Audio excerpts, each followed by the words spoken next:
சிவகங்கை மாவட்டத்தில் 342 கோடி ரூபாய் மதிப்பீட்டில் அமையும் சிப்காட் தொழிற்பூங்காவுக்கு சுற்றுச்சூழல் அனுமதி கோரி சிப்காட் நிறுவனம் விண்ணப்பித்துள்ளது. தமிழ்நாடு அரசு பல்வேறு மாவட்டங்களில் சிப்காட் தொழில் பூங்காக்களை அமைத்து வருகிறது. அதன்படி சிவகங்கை மாவட்டம் இலுப்பைக்குடி, அரசனூர் ஆகிய கிராமங்களில் 775 ஏக்கர் நிலப்பரப்பில் 342 கோடி ரூபாய் மதிப்பீட்டில் சிப்காட் தொழிற்பூங்கா அமையவுள்ளது. இதில் ஆட்டோமொபைல்ஸ், உதிரி பாகங்கள், ஜவுளி உள்ளிட்ட துறைகள் சார்ந்த தொழிற்சாலைகள் சிப்காட்டில் அமையவுள்ளது. தொழிற்பூங்கா மூலம் 36,500 பேருக்கு வேலைவாய்ப்பு கிடைக்கும் என்றும் எதிர்பார்க்கப்படுகிறது. இரட்டை இலை சின்னம் தொடர்பான விவகாரத்தில் அதிமுக பொதுச் செயலாளர் எடப்பாடி பழனிசாமி தரப்பில் தேர்தல் ஆணையத்தில் அதிமுக எம்பி சி.வி. சண்முகம் ஆஜரானார். இரட்டை இலை சின்னத்தை முடக்க கோரி திண்டுக்கல்லைச் சேர்ந்த சூரியமூர்த்தி சென்னை உயர்நீதிமன்றத்தில் வழக்கு தொடுத்தார். இந்த வழக்கில் தேர்தல் ஆணையத்தில் நிலுவையில் உள்ள மனுக்கள் மீது 8 வார காலத்திற்குள் முடிவெடுக்க உயர்நீதிமன்றம் உத்தரவிட்டிருந்தது. இந்த உத்தரவை அடுத்து இரட்டை இலை சின்னம் விவகாரத்தில் அதிமுக பொதுச் செயலாளர் எடப்பாடி பழனிசாமி, முன்னாள் முதலமைச்சர் ஓ பன்னீர்செல்வம் தரப்பு ஆஜராகி விளக்கம் தர இந்திய தேர்தல் ஆணையம் உத்தரவிட்டது. அதன்படி எடப்பாடி பழனிசாமி தரப்பில் அதிமுக எம்பி சி.வி. சண்முகம் ஆஜராகி விளக்கம் அளித்து வருகிறார். திமுக எம்பி ஆர். ராசாவுக்கு எதிரான சட்டவிரோத பணப்பரிமாற்ற தடை சட்ட வழக்கில் குற்றச்சாட்டு பதிவு உள்ளிட்ட விசாரணையை துவங்கக்கூடாது என தாக்கல் செய்யப்பட்ட மனுவை தள்ளுபடி செய்ய வேண்டும் என அமலாக்கத்துறை வலியுறுத்தியிருக்கிறது.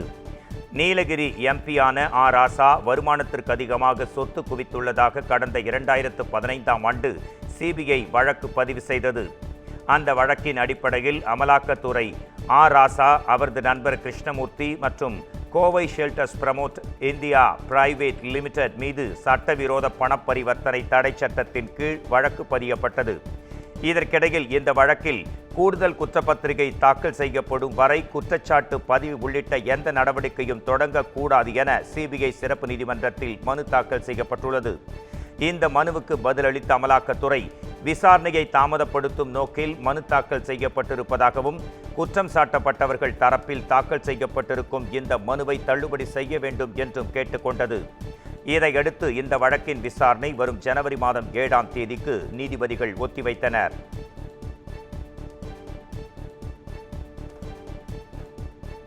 பிஎஸ்என்எல் நிறுவனத்திற்கு நிலுவைத் தொகை எதுவும் செலுத்த வேண்டியதில்லை என அமைச்சர் அன்பில் மகேஷ் பொய் சொல்வதாக பாஜக மாநில தலைவர் அண்ணாமலை கடுமையாக குற்றம் சாட்டியிருக்கிறார். இது குறித்து அவர் தனது எக்ஸ் தள பக்கத்தில் பிஎஸ்என்எல் நிறுவனத்திற்கு செலுத்தப்பட வேண்டிய நிலுவைத் தொகையான 1.5 கோடி ரூபாயை உடனடியாக செலுத்துங்கள் என அனைத்து மாவட்ட முதன்மை கல்வி அலுவலர்களுக்கு பள்ளிக் கல்வித்துறையின் தொழிற்கல்வி இணை இயக்குநர் கடிதம் எழுதியதை சுட்டிக்காட்டியுள்ளார். ஆனால் பள்ளிக்கல்வித்துறை அமைச்சர் அன்பில் மகேஷ் பிஎஸ்என்எல் நிறுவனத்திற்கு செலுத்த வேண்டிய நிலுவைத் தொகை எதுவும் இல்லை என்று பொய் சொல்வதாக குற்றம் சாட்டியிருக்கிறார்.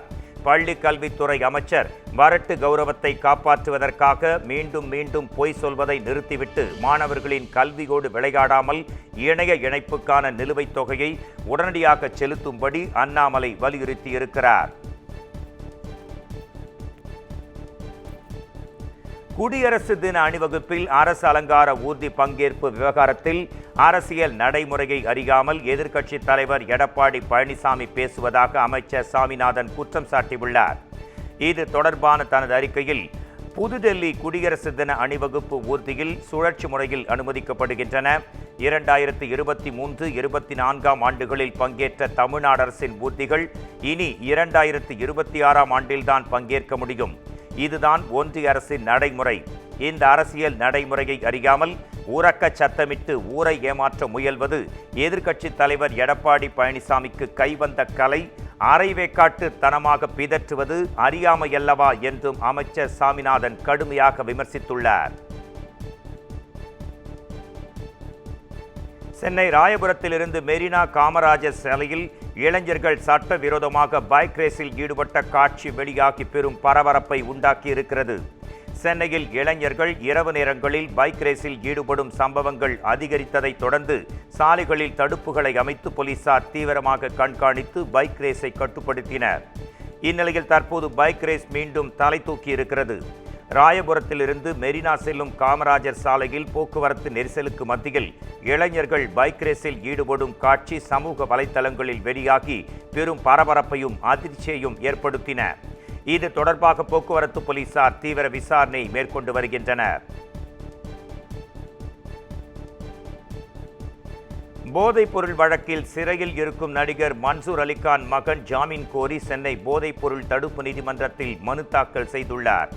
முகப்பேரில் இருக்கும் தனியார் கல்லூரி மாணவர்களுக்கு கைபேசி செயலி மூலம் போதைப் பொருட்களை விற்பனை செய்ததாக கல்லூரி மாணவர்கள் 5 பேரை ஜே நகர் போலீசார் அதிரடியாக கைது செய்தனர். மேலும் அவர்களுடன் தொடர்பில் இருந்த நடிகர் மன்சூர் அலிகான் மகன் அலிகான் துக்ளக்கும் கைது செய்யப்பட்டார். இந்நிலையில் அலிகான் துக்ளக் தனக்கு ஜாமீன் வழங்க கோரி சென்னை போதைப்பொருள் தடுப்பு நீதிமன்றத்தில் மனு தாக்கல் செய்துள்ளார். அதில் தன்னிடம் போதைப் பொருட்கள் எதுவும் இல்லாத நிலையில் போலீசார் தன்னை கைது செய்ததாகவும் போதைப்பொருள் கடத்தல் வழக்கில் தனக்கு எவ்வித தொடர்பும் இல்லை என்றும் குறிப்பிட்டிருக்கிறார். இந்த மனு செவ்வாய்க்கிழமையன்று விசாரணைக்கு வருகிறது.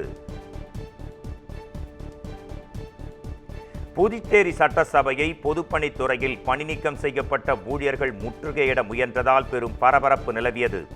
புதுச்சேரியில் கடந்த 2016ஆம் ஆண்டு தேர்தல் நடத்தை விதிகளை மீறி பொதுப்பணித்துறையில் பணி அமர்த்தப்பட்ட வவுச்சர் ஊழியர்கள் 1300 பேர் பணிநீக்கம் செய்யப்பட்டனர். இந்நிலையில் அவர்களுக்கு மீண்டும் பணி வழங்கி மாதம் 10,000 ரூபாய் ஊதியம் வழங்கப்படும் என முதலமைச்சர் ரங்கசாமி கடந்த பட்ஜெட் கூட்டத்தொடரில் அறிவித்திருந்தார். ஆனாலும் இதுவரை அவர்களுக்கு பணி வழங்கப்படவில்லை. இந்த நிலையில் பட்ஜெட் கூட்டத்தொடரில் அறிவித்தபடி மீண்டும் பணி வழங்க அரசாணை வெளியிட வேண்டும் என்று கோரி 300க்கும் மேற்பட்ட ஊழியர்கள் அண்ணா சிலையிலிருந்து ஊர்வலமாக சென்று தடுப்புகளை மீறி சட்டசபையை முற்றுகையிட முற்பட்டதால் போலீசாருக்கும் போராட்டக்காரர்களுக்கும் இடையே தள்ளுமுள்ளு ஏற்பட்டது. திருவண்ணாமலை மாவட்டம் சாத்தனூர் அணை பகுதியில் அமைந்திருக்கும் முதலை பண்ணையிலிருந்து 150க்கும் மேற்பட்ட முதலைகள் தப்பியதாக பரவும் தகவலால் பொதுமக்கள் மத்தியில் பெரும் அதிர்ச்சி ஏற்பட்டுள்ளது. சாத்தனூர் அணை பகுதியில் அமைந்திருக்கும் முதலை பண்ணையில் 302 முதலைகள் வளர்க்கப்பட்டு வருகின்றன. கனமழையின் போது அணையிலிருந்து 1,68,000 கன அடி நீர் திறக்கப்பட்டதால் தென்பெண்ணை ஆற்று வழியாக 150க்கும் மேற்பட்ட முதலைகள் தப்பியதாக செய்தி பரவி வருகிறது. இதனால் பொதுமக்கள் அச்சத்தில் ஆழ்ந்திருக்கும் நிலையில் வனத்துறையால் பராமரிக்கப்படும் பண்ணையில் முதலைகளின் எண்ணிக்கை சரியாக இருப்பதாக வனச்சரக அலுவலர்கள் முதலைகள் தப்பியதாக வெளியாகும் செய்தி முற்றிலும் தவறானது என்றும் பொதுப்பணித்துறை அதிகாரிகளும் தெரிவிக்கின்றனர்.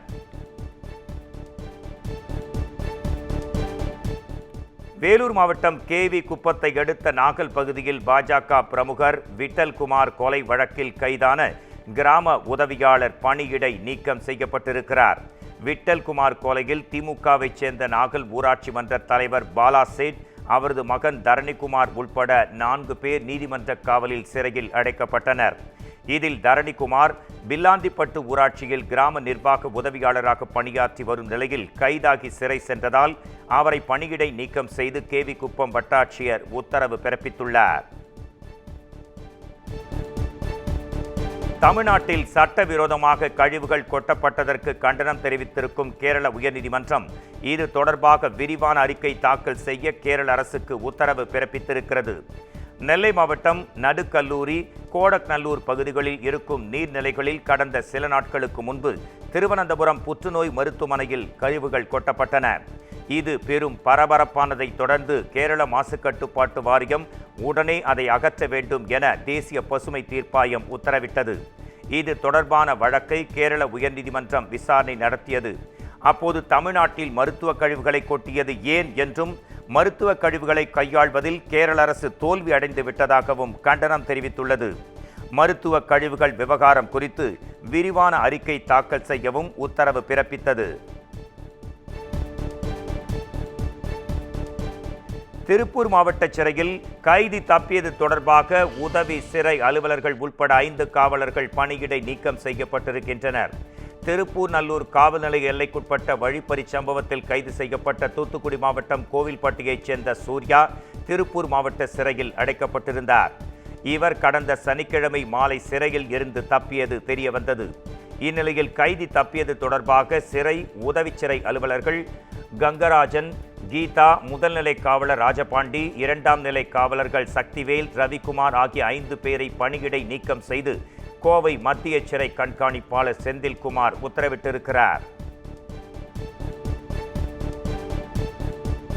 2026ஆம் ஆண்டு சட்டமன்ற தேர்தலில் 200க்கு 200 என்று வெற்றி வாகை சூடுவீர்கள் என முதலமைச்சர் சுற்றுப்பயணத்தின் போது பெண்கள் மகிழ்ச்சியுடன் தெரிவிப்பதாக பொதுப்பணித்துறை அமைச்சர் ஏவா வேலு பெருமிதத்துடன் கூறினார். திருவண்ணாமலை மாவட்டம் செய்யார் அருகே 2,33,00,000 ரூபாய் மதிப்பில் கட்டப்பட்ட சமுதாய கூட கட்டடம், கலைஞர் நூற்றாண்டு நிறைவு வணிக வளாகம் உள்ளிட்ட பல்வேறு கட்டடங்களை அமைச்சர் ஏவா வேலு தொடங்கி வைத்தார். அதன் பிறகு நிகழ்ச்சியில் பேசிய அவர், இளைஞர்களுக்கு வேலை வாய்ப்பை ஏற்படுத்தி தருவதே முதலமைச்சரின் இலக்கு என்றும் அதற்காக பல்வேறு தொழிற்சாலைகள் தமிழ்நாட்டில் புதிதாக உருவாகி கொண்டிருப்பதாகவும் அவர் மேலும் கூறினார். ஈரோடு மாவட்டம் தெங்குமராடா வன கிராமத்தில் யானை தாக்கி மூதாட்டி உயிரிழந்த நிலையில் வனத்துறையை கண்டித்து கிராம மக்கள் போராட்டத்தில் ஈடுபட்டனர்.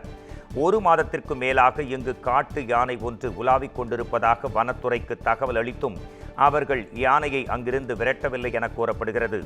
இந்நிலையில் கிராமத்திற்குள் புகுந்த காட்டு யானை வீட்டுக்கு சென்று கொண்டிருந்த லட்சுமி எனும் மூதாட்டியை தாக்கியதில் அவர் சம்பவ இடத்திலேயே உடல் சிதறி பரிதாபமாக உயிரிழந்தார். தகவலின் பேரில் மூதாட்டியின் சடலத்தை கைப்பற்ற வனத்துறை மற்றும் போலீசார் வந்த நிலையில் தங்கள் கோரிக்கையை வலியுறுத்தி அவர்களை மறித்து கிராம மக்கள் போராட்டத்தில் ஈடுபட்டதால் பெரும் பரபரப்பு நிலவியது. சேலம் மாவட்டம் சூரமங்கலம் உழவர் சந்தையில் பொதுப்பணித்துறை அமைச்சர் ஏவா வேலு ஆய்வு மேற்கொண்டார். சூரமங்கலம் உழவர் சந்தை தொடங்கப்பட்டு 25 ஆண்டுகள் நிறைவடைந்துள்ளது. இந்த உழவர் சந்தைக்கு நேரில் சென்று ஆய்வு செய்த அமைச்சர் ஏவா வேலு நெகிழி பைகளுக்கு பதிலாக மஞ்சள் பை பயன்படுத்துமாறு பொதுமக்களிடம் கேட்டுக்கொண்டார்.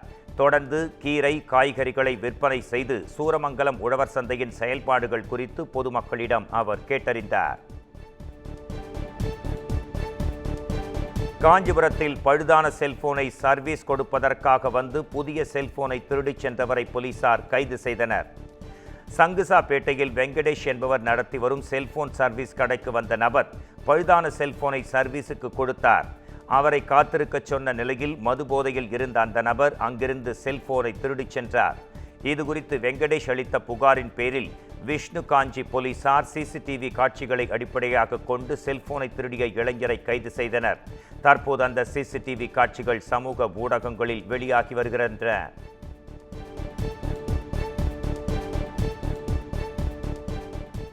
கார்த்திக் சுப்புராஜ் இயக்கத்தில் உருவாகியிருக்கும் சூர்யாவின் 44வது படத்தின் டைட்டில் மற்றும் டீசர் கிறிஸ்துமஸ் தினத்தன்று வெளியாகும் என அறிவிக்கப்பட்டிருக்கிறது. ஜிகர்தண்டா, ஜகமே தந்திரம், மகான் உள்ளிட்ட கேங்ஸ்டர் திரைப்படங்களை இயக்கிய இயக்குனர் கார்த்திக் சுப்புராஜ் நடிகர் சூர்யாவின் 44வது படத்தை இயக்கி வருகிறார். சூர்யாவின் 2D மற்றும் கார்த்திக் சுப்புராஜின் ஸ்டோன் பெஞ்ச் நிறுவனம் இணைந்து இப்படத்தை தயாரிக்கின்றது. இப்படத்திற்கு இசையமைப்பாளர் சந்தோஷ் நாராயணன் இசையமைக்கிறார். இந்த படம் பீரியாடிக் கேங்ஸ்டர் மற்றும் காதல் பின்னணியை கதைக்களமாக கொண்டு உருவாகி வருகிறது. நடிகை பூஜா ஹெக்டே கதாநாயகி நடிக்கும் இப்படத்தில் ஜெயராம், கருணாகரன், ஜோஜு ஜார்ஜ் மற்றும் சுஜித் சங்கர் ஆகியோர் முக்கிய கதாபாத்திரங்களில் நடிக்கின்றனர். இப்படத்தின் டைட்டில் மற்றும் டீசர் கிறிஸ்துமஸ் தினத்தன்று வெளியாகும் என படக்குழு அதிகாரப்பூர்வமாக அறிவித்துள்ளது. தேசிய மனித உரிமைகள் ஆணைய தலைவராக தமிழ்நாட்டைச் சேர்ந்த ஓய்வு பெற்ற உச்சநீதிமன்ற நீதிபதி வி. ராமசுப்பிரமணியன் நியமிக்கப்பட்டுள்ளார். மன்னார்குடியில் பிறந்த வி. ராமசுப்பிரமணியன் சென்னை சட்டக்கல்லூரியில் பட்டம் பெற்று வழக்கறிஞரானார். சென்னை உயர்நீதிமன்றம், தெலங்கானா உயர்நீதிமன்றம், இமாச்சல பிரதேச நீதிமன்றங்களில் நீதிபதியாக அவர் பணியாற்றியுள்ளார். தொடர்ந்து 2019ஆம் ஆண்டு உச்சநீதிமன்ற நீதிபதியாக வி. ராமசுப்பிரமணியன் நியமிக்கப்பட்டார். இந்நிலையில் பிரதமர் நரேந்திர மோடி, மக்களவை எதிர்க்கட்சித் தலைவர் ராகுல் காந்தி, மாநிலங்களவை எதிர்க்கட்சித் தலைவர் மல்லிகார்ஜுன கார்கே ஆகியோர் தேசிய மனித உரிமைகள் ஆணைய தலைவரை தேர்வு செய்தனர். இதற்கிடையில் மூவரின் தேர்வான தமிழ்நாட்டைச் சேர்ந்த வி. ராமசுப்பிரமணியனை நியமித்து குடியரசுத் தலைவர் திரௌபதி முர்மு உத்தரவு பிறப்பித்துள்ளார். முன்னாள் பிரதமர் ஷேக் ஹசீனாவை திருப்பி அனுப்புமாறு இந்திய அரசுக்கு வங்கதேச இடைக்கால அரசு கடிதம் எழுதியிருக்கிறது. வங்கதேசத்தில் இடஒதுக்கீடு விவகாரத்தால் வன்முறை வெடித்ததை அடுத்து ஷேக் ஹசீனாவின் 16 ஆண்டு கால ஆட்சி வீழ்த்தப்பட்டது. தொடர்ந்து தனி விமானம் மூலம் தப்பி ஓடி ஆகஸ்ட் 5ஆம் தேதி அவர் இந்தியாவில் தஞ்சமடைந்தார். இந்நிலையில் மனித குலத்திற்கு எதிரான குற்றங்கள் மற்றும் இனப்படுகொலை குற்றச்சாட்டில் ஷேக் ஹசீனா மற்றும் அவரது அமைச்சர்கள் மீது சர்வதேச குற்றவியல் நீதிமன்றம் கைது வாரண்ட் பிறப்பித்திருக்கிறது. தொடர்ந்து சட்ட நடவடிக்கைகளை எதிர்கொள்வதற்காக ஷேக் ஹசீனாவை தங்களது நாட்டுக்கு அனுப்ப வேண்டும் என மத்திய வெளியுறவுத்துறை அமைச்சகத்துக்கு வங்கதேச இடைக்கால அரசு கடிதம் ஒன்றை எழுதியுள்ளது. டாக்காவுக்கும் டெல்லிக்கும் இடையிலான ஒப்படைப்பு ஒப்பந்தத்தை பயன்படுத்தி வங்கதேசத்திற்கு ஷேக் ஹசீனாவை திருப்பி அனுப்ப வேண்டும் என்றும் அதில் தெரிவிக்கப்பட்டுள்ளது. பேட்மிண்டன் வீராங்கனை PV சிந்துவின் திருமண புகைப்படங்கள் இணையத்தில் பெரும் வைரலாகி வருகின்றன. 29 வயதான PV சிந்து ரியோ ஒலிம்பிக் போட்டியில் வெள்ளிப் பதக்கமும் டோக்கியோ ஒலிம்பிக் போட்டியில் வெண்கலப் பதக்கமும் வென்று அசத்தினார். காமன்வெல்த், ஆசிய போட்டிகள், ஆசிய சாம்பியன்ஷிப் உள்ளிட்டவற்றில் அவர் பட்டம் வென்றது குறிப்பிடத்தக்கது. இந்நிலையில் ஐதராபாத்தைச் சேர்ந்த தத்தாசா என்பவரை ராஜஸ்தான் மாநிலம் ஜெய்ப்பூரில் PV சிந்து மணம் புரிந்தார். போசிடெக்ஸ் டெக்னாலஜிஸ் என்ற நிறுவனத்தின் நிர்வாக இயக்குநராக தத்தா பணியாற்றி வருவது குறிப்பிடத்தகுந்தது.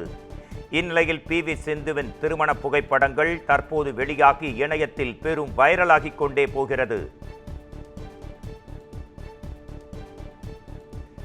ரியாத்திலிருந்து டீ மேக்கரில் மறைத்து கடத்தி வரப்பட்ட சுமார் 34 லட்சம் ரூபாய் மதிப்பிலான தங்கத்தை சுங்கத்துறை அதிகாரிகள் பறிமுதல் செய்தனர்.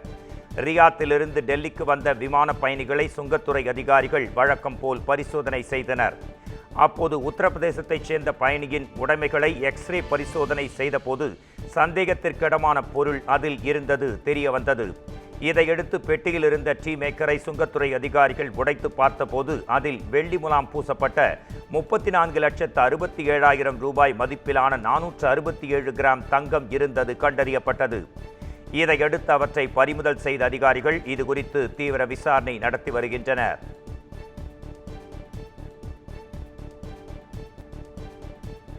ஹரியானாவில் செங்கச்சூளையில் உறங்கிக் கொண்டிருந்தவர்கள் மீது கற்கள் விழுந்த விபத்தில் 3 மாத குழந்தை உள்பட 4 சிறுவர்கள் பரிதாபமாக உயிரிழந்தனர். இசார் மாவட்டத்தில் உத்தரப்பிரதேசத்தைச் சேர்ந்த பலர் குடும்பமாக அங்கிருக்கும் செங்கச்சூளைகளில் பணிபுரிந்து வருகின்றனர். இந்நிலையில் அடுக்கி வைக்கப்பட்ட செங்கற்களின் அருகே தங்கள் குழந்தைகளை உறங்க வைத்துவிட்டு பெற்றோர்கள் பணிக்காக சென்றதாக கூறப்படுகிறது. அப்போது எதிர்பாராத விதமாய் செங்கற்கள் விழுந்ததில் 3 மாதமே ஆன நிஷா, சூரஜ், விவேக் ஆகிய 9 வயது குழந்தைகள், 5 வயது நந்தினி ஆகிய 4 குழந்தைகள் பரிதாபமாக உயிரிழந்தன. மேலும் படுகாயங்களுடன் மீட்கப்பட்ட 5 வயது குழந்தையான கௌரி இசார் சிவில் மருத்துவமனையில் தீவிர சிகிச்சை பிரிவில் அனுமதிக்கப்பட்டிருக்கிறார்.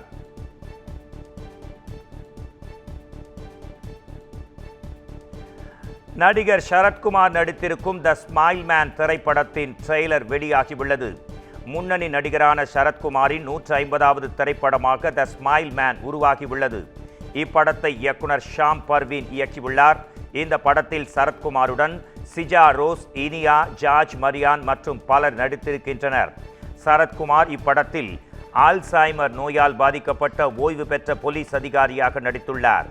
அவரது ஞாபகம் அழிவதற்குள் அவர் ஒரு தொடர் கொலைகளை செய்த குற்றவாளியை கண்டுபிடிக்க வேண்டும். இதை மையமாக கொண்டு படத்தின் கதைக்களம் உருவாக்கப்பட்டுள்ளது. சமீபத்தில் த ஸ்மைல் மேன் படத்தின் டீசர் வெளியாகி பெரும் வைரலானது. இப்படம் வரும் 27ஆம் தேதி வெளியாகும் என படக்குழுவினர் அறிவித்துள்ளனர். இந்நிலையில் இப்படத்தின் ட்ரெய்லர் தற்போது வெளியாகியிருக்கிறது. இந்த படத்தின் ட்ரெய்லரை விண்டேஜ் கதாநாயகிகளான ராதிகா சரத்குமார், ரம்யா கிருஷ்ணன், குஷ்பு சுந்தர், மீனா மற்றும் நமிதா ஆகியோர் வெளியிட்டிருக்கின்றனர்.